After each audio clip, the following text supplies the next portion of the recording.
Je m'appelle Christopher Benny, je suis coach professionnel, je suis consultant en bilan de compétences et je suis formateur en management et leadership. Alors, un bilan d'aptitude étudiant, c'est inspiré du bilan de compétences. Donc le bilan de compétences, normalement, c'est plutôt en 15 heures ou alors en 24 heures et souvent c'est en deuxième partie de carrière.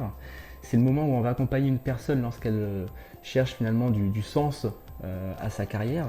Et on s'est dit qu'on allait proposer le bilan d'aptitude étudiant à nos étudiants de manière à ce qu'ils n'attendent pas d'avoir une quarantaine d'années pour se poser les bonnes questions sur leur devenir professionnel.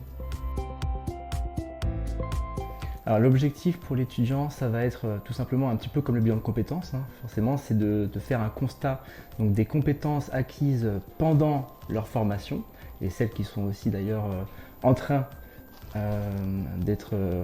qui sont en cours d'acquisition, pour ainsi dire. C'est aussi leur montrer les compétences qu'ils peuvent obtenir dans leur poursuite d'études et constater si c'est bien en cohérence avec le parcours professionnel qu'ils veulent faire. Je pense qu'il y a un grand besoin de le faire. Moi je le vois tous les jours, étant donné que je reçois des personnes justement en deuxième partie de carrière qui se posent des questions sur le sens de leur travail. Beaucoup, on vit en ce moment une crise de sens un peu généralisée et je pense que si on peut éviter à nos étudiants d'attendre justement ce moment-là en deuxième partie de carrière pour se poser ces questions-là, je pense que c'est un vrai bénéfice pour eux.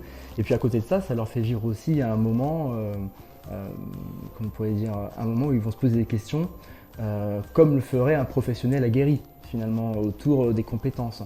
Et ce que je dis aussi, notamment dans le bilan, durant l'entretien, c'est que les étudiants ont des cours qui sont en lien avec des compétences professionnelles, mais étant donné que chaque professeur, etc., a sa propre pédagogie, et que, je crois, il essaie de rendre ça le plus ludique possible, etc., parfois on perd un petit peu le fil, finalement, des choses, et on oublie la compétence professionnelle qui est derrière. Donc c'est aussi un moment où ils vont conscientiser, donc porter à leur conscience les compétences qu'ils ont et ça les valorise aussi quelque part. Ils se disent mais ah oui en fait tout le chemin que j'ai parcouru ça a de la valeur. Parce que souvent on est un peu focus au quotidien et on l'oublie.